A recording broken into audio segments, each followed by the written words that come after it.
بسم اللہ الرحمن الرحیم۔ معزز ناظرین السلام علیکم، میں ہوں عادل۔ ویلکم ٹو انفو ایٹ عادل۔ ناظرین، سلطنت بازنطینی کا اہم شہر بروسا تھا۔ امیر عثمان نے 717 ہجری میں اس کا محاصرہ کر لیا۔ 10 سال تک اہل بروسا محصور رہے۔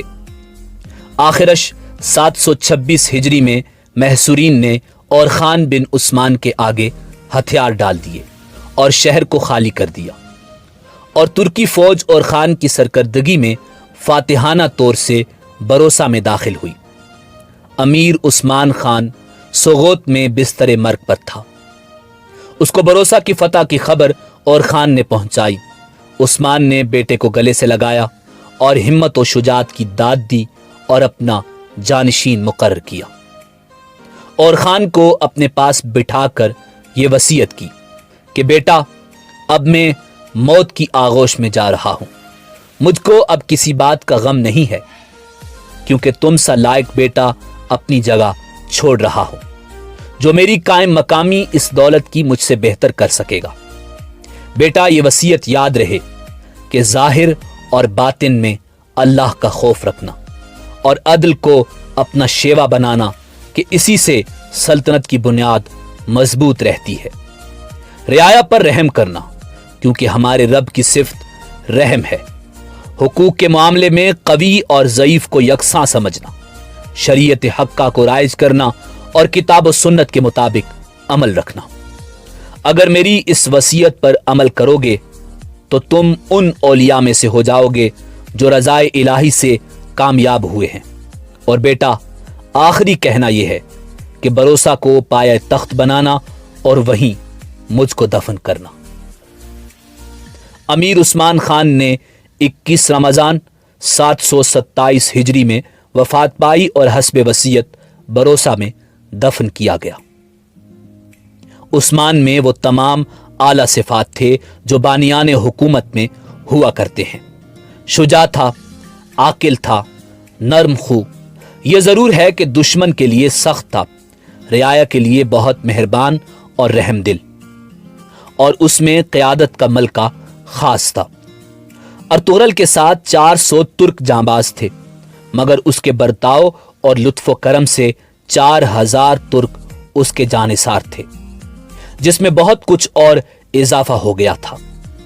امیر عثمان خان میں ہمت و شجاعت غیر معمولی تھی۔ میدان جنگ میں دشمن کے مقابلے میں خود آتا، جس سے ہر ساتھی میں دلیری کی روح پیدا ہو جاتی۔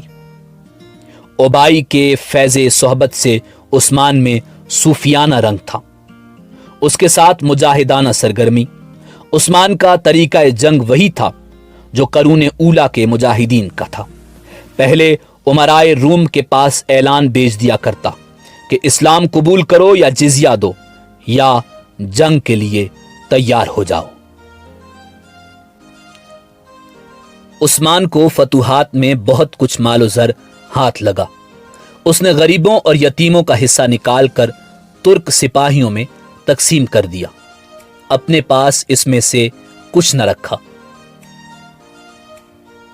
اس کے رہنے کا ایک مکان معمولی درجے کا تھا، جس میں سونے چاندی و جواہرات کچھ نہ تھے۔ ایک کفتان، ایک سوتی امامہ، لکڑی کا ایک چمچہ، ایک نمکدان، چند عربی گھوڑے، زراعت کے لیے چند جوڑے بیل اور بیڑوں کے کچھ گلے، علم اور اسلحہ۔ مرنے کے بعد عثمان نے یہ اثاثہ چھوڑا تھا۔ یہ دولت عثمانیہ کا بانی تھا، فیاض اور مہمان نواز تھا۔ اس کی رحم دلی کی ترکوں میں بہت سی حکایتیں مشہور ہیں۔ اس کے آثار خیر سے اس کی میں ایک مسجد تعمیر ہے، جس کو عثمان نے اپنے ابتدائی عہد میں بنوایا تھا۔ عثمان کے مبارک عہد میں سب سے بڑا کارنامہ اسلام کی اشاعت کا ہے۔ عثمان نے بازنطینی ایشیائی مقبوضات پر قبضہ کر کے وہاں کے نصرانی باشندوں کو اپنے اخلاق سے ایسا گرویدہ کر لیا کہ وہ بطیب خاطر اسلام میں داخل ہو گئے اور ترکوں سے قرابتیں قائم کر کے ترک نہیں بلکہ عثمانی کہلانے لگے۔ امید ہے آپ کو یہ ویڈیو پسند آئی ہوگی. ملتے ہیں اگلی ویڈیو میں. تب تک کے لیے اللہ حافظ.